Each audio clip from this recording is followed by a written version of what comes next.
Good afternoon, everybody. It's Brandon Clayman and Jordan Gardner, and we are back at it doing a Q&A, Ask the Experts.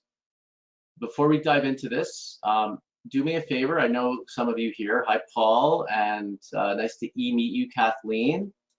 Leanne, good to see you again. I just need to make sure that you can hear me, you can see us. So raise your hand to let us know that you can hear and see. So, and that also helps me to know that you're paying attention. Thank you. Awesome. Great. Okay, so we really, we got to go through the regular spiel to let you know who we are. So here's what we're going to do. Then we're going to dive right into digital. We've been around for a long time, actually. Since 2004, Conscious Commerce Corporation has existed. And in the last few years, we've really upped our game. We recently won an award for Best Integrated Marketing Campaign. Most of our clients are small biz, nonprofits. You know, we love what we do, but we don't like to take on like big, huge clients because to us, it's not as easy to manage those relationships, and we typically get things done very quickly. So we've got a really good reputation, lots of great reviews from clients. We're a top-rated agency. Jordan has just joined Conscious Commerce last week, and I'm so excited to have him. I mean, look at this. We're already a weekend, and we're doing events together. So very excited to have you, Jordan. Why don't you just simply give people a little bit of background about who you are and a bit of your know-how so that we can connect with you. Yeah, absolutely. Thanks for the introduction, Brandon. I'm extremely excited to be part of the Conscious Commerce team. My background is fully in digital marketing. Kind of started from straight out of school, went right into digital marketing. I've been in the industry ever since. My core capabilities revolve around like account management, sales, but specializing in search engine optimization, pay-per-click advertising, website development, design, conversion optimization. Basically, I got knowledge in every digital strategy you can think of. So I'm extremely excited to be able to share all of this wisdom I've accumulated with all of our attendees today. And please don't hesitate, ask us tons of questions. That's what we're here for. Awesome, good stuff. You'll also notice on the team, there's several other pals. They're all partner alliance leaders that plug into our projects and platform here at Conscious Commerce. And the one thing I'll just let you know is each one of these awesome people are highly specialized and certified in one particular channel. And Jordan and I are, you know, able to obviously strategize integratively across all the channels. But I just wanted to let you know that each one of these people specialize, which is a distinction in how other agencies are set up. The other thing we do is we have, for any client that is part of our family, they're automatically enrolled into our managed account program. And we go through the process of providing a variety of free services. There's also a paid version depending on how often you want to meet with us. A lot of the time, you know, clients just want to do their own marketing, but they could use an advisor and they really want to bounce ideas off of us. So what do? They reach out through the managed account program. We're going to be launching a new version of it in the coming weeks. We're super stoked about it because it's going to have like awesomeness, live chat, all kinds of cool things. But some of the things we do are recurring digital consults, like marketing. There's looking at your website. A lot of the time is email marketing optimization. So you'll be preparing an email campaign, and we'd like to actually look at that before you send it and make sure that you're going to get the maximum performance out of that particular effort. There's SEO audits. We do paid search account performance reviews. The list goes on, and these are specific types of line item services that we can implement as part of our managed account program. And that's basically it about who we are and what we do. So why don't we just dive right into this? We'll start with just like a basic overview of digital, and then we really want you to ask us questions. So start thinking about, as we chat with you, what you need answers around. We've been at this for a long time. I mean, we're here for you. This is a Q&A. And the best way to ask your question is simply to use the questions feature in GoToWebinar. I think that if you want us to unmute you, then you can let us know in the questions box, and we can unmute you, and then from there you can ask your question. So real quick, digital marketing covers a wide range of different channels, everything from your website to SEO, which is search engine optimization. There's search engine marketing, or some people call it PPC, or pay-per-click marketing. There's all kinds of analytics. The reporting goes on forever. Email marketing is a very awesome channel. It's been around, one of my favorites. And we have engagement marketing. So like things like live chat, real-time scheduling. Marketing automation is getting increasingly more popular. There's social media marketing, and then there's inside of social, there's paid campaigns that you can also develop. Branding is part of it. It's all baked into the world of marketing. You'll see, digital design, all kinds of good things. A lot of animated GIFs are happening now in a lot of the communications across all the channels. And then it just goes even more and more and more. You can, in each channel, you can develop out even more strategy and develop and go deeper, wider. Even just inside of paid search, you've got like video, there's display ads, there's search ads. There's a variety of different ways that you can utilize the channel. And some of our clients that we work with use all of these services. Some of them have a couple, and some of them have one. And so it's just a matter of what works for your business in order to get the results you're looking for.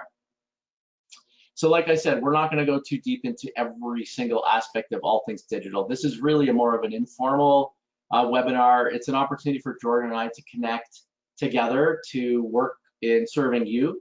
We're going to be doing tons of more events on very special topics, and we're excited about all of that. So I'm going to keep quiet for now and open it up for any of you to ask away any question you have about anything to do with digital marketing.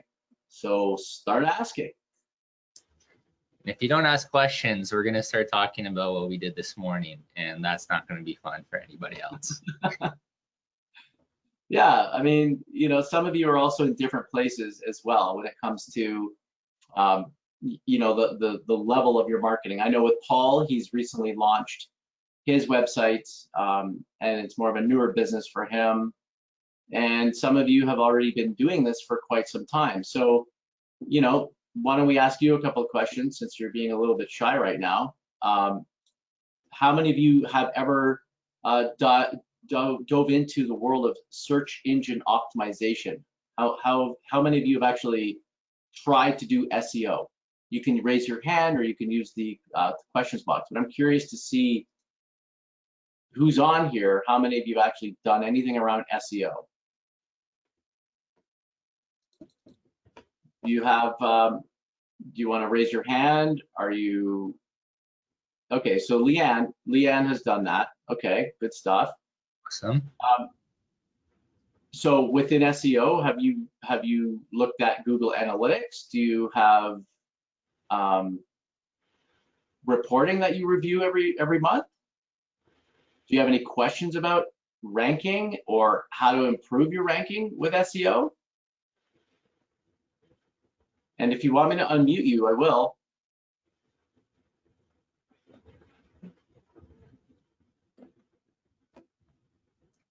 She must have a really long question for us. Yeah, we'll wait another minute or so. The key with why we did it this way is because some people like to join webinars and they just sit there and they think they're going to get the recording afterwards. That's not how it works. We want you to participate so that we can actually share our knowledge with you. And if you don't want to ask questions, you can ask us one-on-one.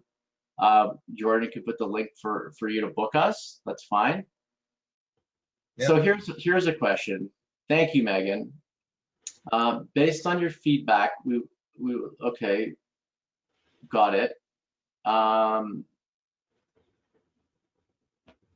Okay, so this is a question that she's got around changing her Google My Business listing from, basically at this point, Megan, your question is what happens if we switch it from a retail or a physical location to a service-based location? what happens is your address no longer gets disclosed on publicly on Google. And so you'll end up making the switch, and then you can change your service area. So depending on where you are mostly serving clients is what you would be adding. You can add individual cities. You can add, it gets granular. It's very territorial inside of Google. But just keep in mind, the bigger the radius of your service area, the more you are exposing yourself to all the competition. So if you just said, I'm only doing this in Calgary or Edmonton, then you'll only be showing up when searches take place in those particular cities.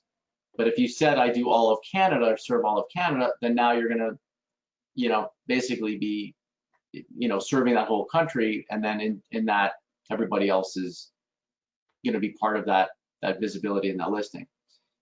You do that by going into your info and in your settings, and you can change it there inside of Google My Business itself. Happy to show you as well one-on-one. You can simply book us, no problem. In terms of your ads, it will, I don't even know if depends on how you have your advertising set up. In some cases you have, there's ad extensions, like you can connect your phone and your Google My Business listing to your Google ad accounts. So if you already did that, there shouldn't be any impacts. If you have call tracking set up, then that also won't affect anything either. So I don't foresee any consequences. What about you, Jordan? Is there any issue with their ads related to if they change to a service area? No, with Google Ads specifically, you're designing your campaign with the specific geo-target in mind. So if changing your Google My Business, which is more of an organic function, it shouldn't have any effect on your Google Ads. But as you said, Brandon, you can introduce or you can add a location extension to your Google Ads account or your campaign, and then that will help those specific areas with more detailed information about what you guys are doing with that ad and who you're servicing and what you're getting out of that. Now, on an organic front, when you change from a physical location, that might be in one particular city, but you open that up and you say we service, this radius, well, technically you'd have more visibility locally just by adding in that service area. Cool. Awesome. Great. Hopefully that answers your question, Megan. We got a couple more. Let's keep going. So we're trying to delve into Google Analytics a bit more, but have not researched it into a great degree. So I'm going to pass that over to Jordan. Yeah, I was just typing back in a quick response here. I love that you're looking at Google Analytics. That is definitely one of my very favorite tools when it comes to everything digital marketing. We try to use it as the hub for all of your digital marketing channels. Number one, because it's free. Everybody loves free products, and Google's great at giving out that free information. And number two, it collects all kinds of information about the users that come to your website. One of the most powerful bits of information within Google Analytics is your source/medium or channels reports. That's where you're going to understand where the traffic is coming from online and get a better idea of how each one of those channels is really getting you towards your goals. Say, for example, if we know that Google Organic, you rank very well for that, maybe 50% of your traffic comes from an organic channel, but we're seeing extremely high bounce rates and low average time on site. Well, that could actually lead into a variety of other issues that we just kind of found out, whereas maybe you have compatibility errors or something like that. Also, you can get from Google Analytics demographic information, location-based information, so you can tell where your traffic is coming from. An example of this, if you're a Canadian-based company and you only service Canada, but you find out that 50% of your traffic is coming from overseas, well, then we're not getting quite the best quality of traffic to the site, and we should reanalyze and figure out why that might be. Another very powerful tool within Google Analytics is Google goal tracking, extremely important to us because that is going to dictate how our strategies, our digital strategies are performing, and hopefully give us an ROI on what you're spending. And again, obviously that is very powerful to either decide, hey, maybe this channel's not working for us, we should pivot and go to another channel, or wow, this channel is getting us a 400% ROI. We should really invest into that further, squeeze the lemon and get more out of it. We would love to give you more training on Google Analytics anytime. Feel free to book either Brendan or I, and we can go into that a little bit deeper with you. Yeah, Leanne, you're in our managed account program. We've interacted before, so we'll happily get you up to speed. The thing that I'll add is that analytics is a vast sea of information. Our goal is to literally set up goals in analytics so that you're only focusing on that key metric, the meaningful metrics that matter for your business. There are literally hundreds of things you can track, but ultimately there's several that really only matter to you and how you want to, perform. We got a question from Alexis. I can take this one on. I just wanted to show you, Alexis. So the question was, for an academic institution, can a crest serve as a logo, or should the school mascot serve as the logo on the website materials, etc.? I just wanted to show you, this site's not fully built out yet. We're waiting for a few new pictures, but we did this logo for them, the St. Paul's Episcopal School of Greenville. And it's, here's the logo. That's somewhat of a crest, but we've kind of integrated the branding from the church because it's part of a church as well. So we came up with our own little spin on their original church logo for the school's purpose. And so this is a crest. Ideally, I think that that's where we lean towards. It's a little bit more formal than a school mascot as a logo. That's my advice. Stick to the crest, a little bit more professional and formal, especially if you're higher education as well. All right. So who else has some questions? I mean, literally ask us anything about anything. Like, I wanted to show you something really cool. And it's like a trick question. So right now, here's our website. And just for fun, tell me if you see anything different. Let's see if any of you are paying attention to a couple things. Here's the test you guys were all waiting for. This is super cool marketing I'm about to show you. So this is UpCity. We're a national partner with them, and top rated agency, and we do work with UpCity, and they help us, we help them. But I'm just gonna, I'm on the profile for Conscious Commerce, and we just got another review today, which is really cool, with one of our clients. And anyways, if I click on this link here, visit website from UpCity, I'm gonna click. Can anybody tell me anything different about what you saw before and what you're seeing now? Are there any differences on this page versus the first page? I'll quickly show you it. First page, second page. And there's two key differences here that I'm looking for from you. Can anybody spot what you're looking at?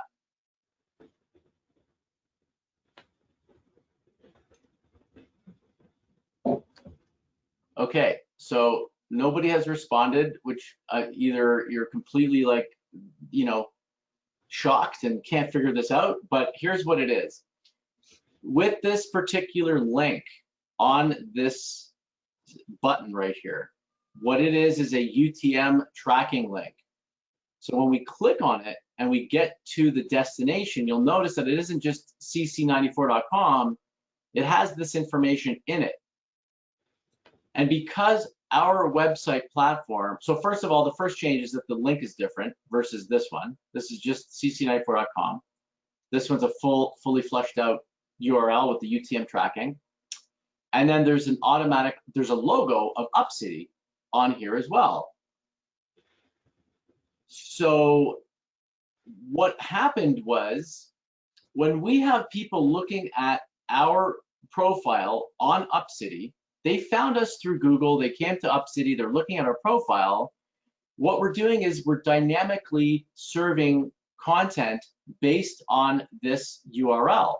So we know that they've clicked on that link, and our marketing platform that we use, it's called MAP, it knows in advance that it came from that source. And so let's display some dynamic content, which is right now showing the logo of UpCity and an UpCity certified partner. Whereas a user who just goes to our website without clicking on UpCity, this is the normal view of what they'll see. So what this UTM tracking link does in conjunction with our personalization engagement platform built into the website, that was a mouthful, allows us to effectively display dynamic content personalized based on where the source of that person came from. It's basically the campaign URL. So your question, Megan, about the impacts on URLs with Google My Business, well, I wanted to just mention that if you're doing ads on Google and you utilize a UTM link as part of your destination URL, and then you could potentially activate dynamic content that's much more relevant to the source of where the traffic came from and serve up better and more effective landing pages because of it. So this is definitely way more advanced than the average strategy, but I wanted to show it off because it was something we just did. Very excited about it. And actually Jordan helped us with that. So thank you. No problem. Yeah, a couple of key pieces there to elaborate. I mean, Paul kind of nailed it when he said us as tracking link. It's extremely important to us to know where our traffic is coming from. And again, we would use Google Analytics for this type of information. Now we can see specifically these users had come from UpCity, so we know their referral source, more specifically from UpCity, our profile there. So we can target them specifically if we have, say, a promotion for people that found us on UpCity. We can use that and we can actually target these people directly. And then number two is we have this highly relevant landing page to what they were just viewing before they got to our website. They know that we're UpCity partners. When they get to our website, they see the UpCity logo, they know that we're connected there, and it just creates this more concrete feeling in them, more confidence that what they were looking at from UpCity matches to what we're seeing on our website. So this must mean that we are who UpCity thinks we are, and it just goes a long way when we reach out to them after using that tracking URL. Yeah, so very exciting to use, and it's been around for a long time. These UTM tracking codes, usually larger corporations will always incorporate them across all their marketing. They want to know everything. So very useful stuff. Any more questions that you guys might have? And by the way, hi Kathy. There's a Kathy on here, not Kathleen, but Kathy. Welcome. Hopefully you'll get some value out of this. Okay, Megan, occasionally we like to send out casual emails, email campaigns to small groups of customers. We don't necessarily want to commit to something that charges us monthly. Are there any free platforms you can recommend? Well, first of all, just so you know, email marketing is the highest ROI channel out there. I don't know, Jordan, if you believe that or agree. I'll battle you to the end, but the thing is, the ROI for email marketing is always great. But what you don't want to do is these staggered, inconsistent communications. It's just not an effective marketing strategy. A lot of the time, and I'll explain a little bit more, but a lot of the time you'll find that like some customers just want to send out one-off campaigns with the hope of getting rich, like, or selling a ton of stuff or whatever. And in most cases, that never works, because if you weren't consistently communicating to prepare and prime, your audience, and then they get like a salesy email, they're just gonna unsubscribe. We know that it's a fact. But Megan, we have email plans that are, $20 a month, and so you can use it, professional email marketing tools, and then you can pause the account when you are no longer using it. So that it's because if you were to go through the process of setting up the email tool, whether like we have two of them that we mainly use, Constant Contact. We've been the top partner with them for a long time, 8 years, and we also use Robly. And they both allow for us to pause accounts, and you can just pause the account, because if you have if you have an active list that people can sign up to on your site, if you have the account paused, they'll still be able to get onto the list. If it's not and it's canceled, then there's nothing that they can do. So at least, you know, you can pause it and turn it on. We have clients do that all the time where they, you know, start and stop their account, but they still keep the account. They don't cancel it entirely. We never recommend sending communications in bulk using like anything to do with Gmail or Shaw or any like Hotmail or any weird, you know, email service like that. You'll quickly get, it just won't work. You can't track anything. The most effective metrics we get out of email are open rates and click-through rates. And we also can see, using UTM tracking, very specific performance from that particular campaign. We can tell with 100% accuracy how much money is generated in sales from a single email because of the UTM, because of the correlation between email, Google Analytics, and then e-commerce tracking. So we have that all set up and dialed in so that we know how effective each campaign was beyond opens and clicks. Because ultimately, for someone who's in retail like they are, they're a vineyard, they need to know what's working and what isn't around revenue, because that's what they do. They sell bottles of wine, and they need to understand how effective things are, what their top sellers were, and it gives us all the analytics and information. So hopefully that helps your you know, you understand, Megan, about email and that it's much more effective to do it consistently, not sporadically. Even if you do it once a quarter, you're better off doing that than random communications, because at the end with email, it takes several emails to actually develop and create an engagement that's meaningful to your business, where you can actually start relying on that regularly. Right. Consistency is key. Yeah. You know, I know for you, Paul, you've been doing a little bit of social media, getting the account going, and because you're a new business, you know, it's going to happen where you don't have a ton of engagement on your posts. You know, you're now new to the pack of everyone else doing social. And so if you were open to the possibility of expanding your presence, then that's when you would introduce paid search. So you're putting organic content onto Facebook, but it may not be seen by the right people or enough people because you're still building your organic following. It's good content. So in this situation, a short-term simple strategy would be to boost your posts. And you would boost that to a specific demographic, location, radius, genders. There's all kinds of options that you can do, but it's a simple thing that you can do yourself. If you were to step back and say, no, I want to do a total lead generation campaign on Facebook, that's when we'd have a conversation and develop a deeper strategy around how to most effectively use that platform to get lead generation happening. And I'll give you an example. We have a client, the one who just gave us the testimonial, where they have been consistently getting 3,000 leads a month from about a $500 spend. They're really happy with those numbers. Who wouldn't be? And then we've done the math, and it translates to about $30,000 in revenue. So that's from doing a full and complete Facebook marketing campaign, and they have to pay us to a management fee, but it's only $500 a month. It's not like, you know, 5,000. It's not a lot, but it's, so they pay 1,000, they get 3,000 leads, 30,000 in revenue. Good ROI all around. And plus they're smart because they've set it up so that the 3,000 leads automatically get added into an automation campaign. So the automation campaign is doing the heavy lifting to do the sales conversion. So the Facebook's getting the leads and then emails finishing the job. So that it's an integrated campaign. That's how the two channels are working together. All right, more questions.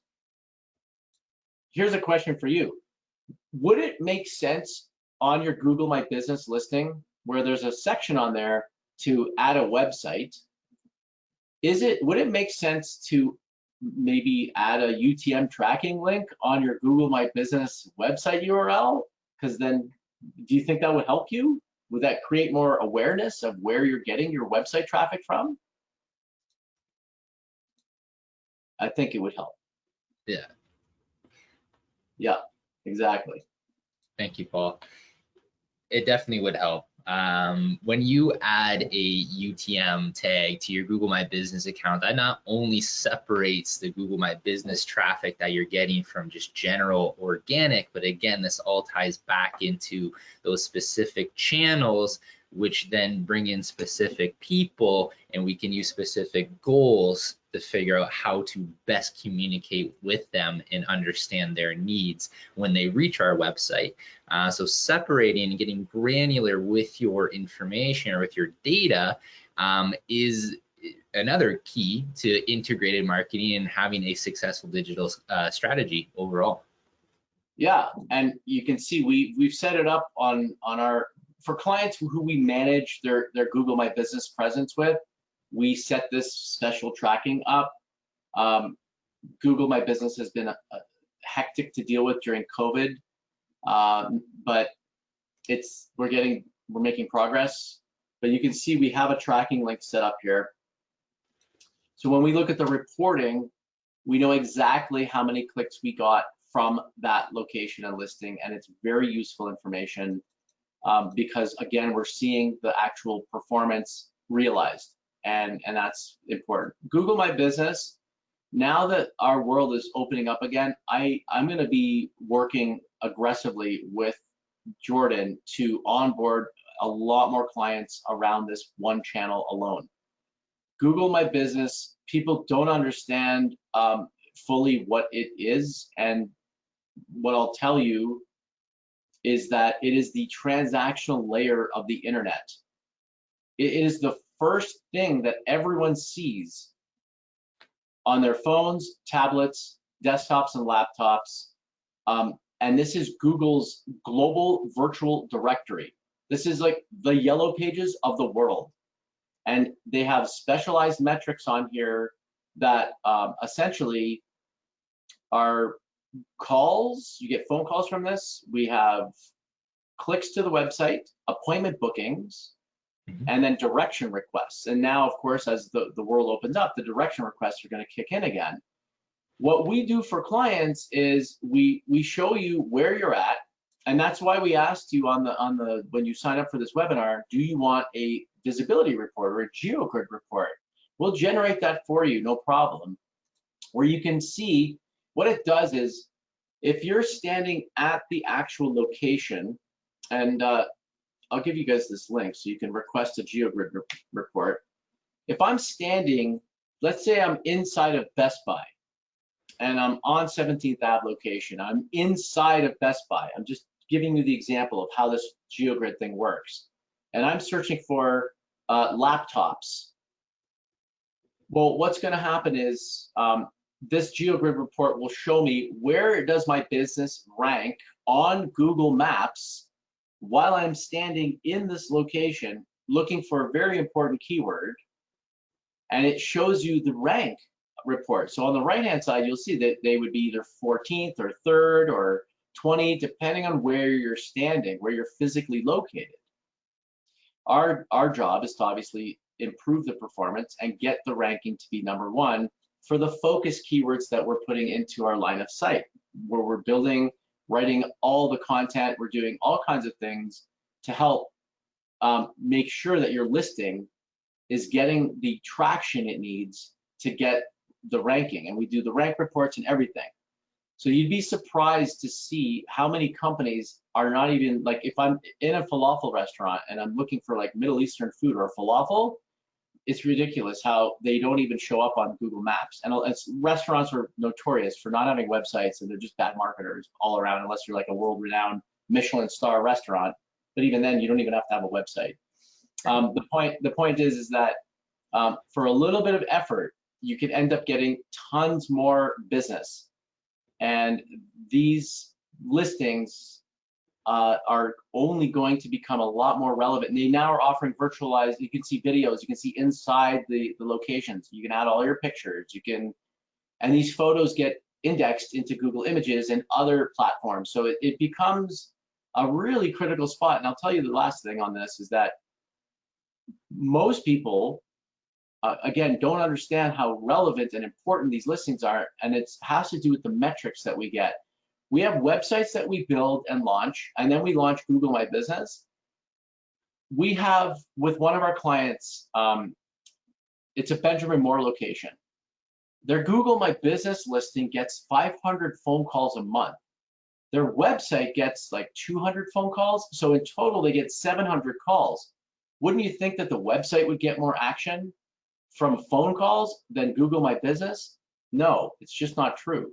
And that's what I'm trying to explain is that Google My Business profiles end up performing from those types of metrics much more effectively than the traditional like website setups. Now, granted, that Benjamin Moore location is doing 6 figures a month in revenue on e-commerce because we pivoted them and several other clients in light of what took place in the world, and they are so grateful. And now they're generating 6 figures every single month, month over month in sales that they never had before. So they're obviously happy about the revenue, but my point was around the phone calls and stuff, and that Google My Business is still the leader in engagements, and it'll continue to be. Yeah. Google's putting more and more effort into it as well. It's only going to grow from here. Even with SERP results changes, search engine results page changes, Google My Business is always going to be above the fold. It's the first thing you're going to see, especially on mobile devices. As we know, mobile has become the #1 way people search the internet these days. And if Google's obviously on top of that, they know that if you're doing a brand related search, or if you're searching for something that you deem or your intent is locally, I'm going to go to this place here, that I'm going to go somewhere near me. Google knows that a Google My Business listing that owner of that business has actually filled out, provided all the information about it, is going to be highly relevant to that searcher, and it's going to be very important for that searcher to find relevant and good information, thus making Google My Business the #1 way to get in front of local searches these days. Yeah, some people, they might feel intimidated for doing like complete SEO. I think it was Leanne that you said you were doing a little bit of that. And what we do is a la carte SEO. So if we just want to like really focus in on Google My Business, then we'll just do that because we know that we can impact your local ranking using just that platform. If we expand and do more, then it obviously helps to support the overall, scope of what we're doing. But a lot of the time we can just simply do the Google My Business listing. Anybody else have any questions? Because if you don't, we're going to wrap this up. We don't like to have long, big, boring webinars, and we don't want dead air. So if you don't have any other questions in the next couple of minutes, we're going to complete this, and we'll follow up with you. And if you're interested in having conversations with us and more personalized experiences, then that's what we are for you. We are your marketing agency partners. We do marketing analytics and performance reviews. We do webinars. We record them for you. We support hundreds of products out there, so we know everything there is to know about digital, so it doesn't matter what tools you're using.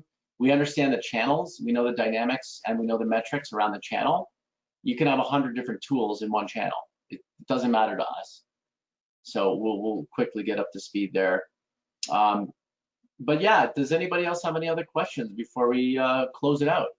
You can be general, they can be specific. Anything you guys like, anything related to something going on in your business right now. This is a great opportunity. Here's something cool to get you started with SEO. If you go to our website, you'll see that we offer a audit option. You can actually just fill out this form down here. What's your SEO report card? And you'll be able to create a report on here automatically, and then it's a good starting point. It also helps to open up for a conversation around what else can be done moving forward. And it's absolutely free. Take advantage. All right, guys. Well, thanks for the questions that you asked. Jordan, thank you for being part of this. And good to see some existing clients and some new faces. So look for new email communications coming out. We're not going to do any more events in June, but we're going to aggressively get up to speed with a wide range of different topics throughout the summer and into the fall and beyond. So If you know anybody who wants to get onto these webinars, share the links. We'd love and appreciate that. And we're going to continue to go deeper and wider in all things digital. So thank you so much for participating and enjoy the rest of your week. Thank you, everybody. Hope you got some good info. Bye.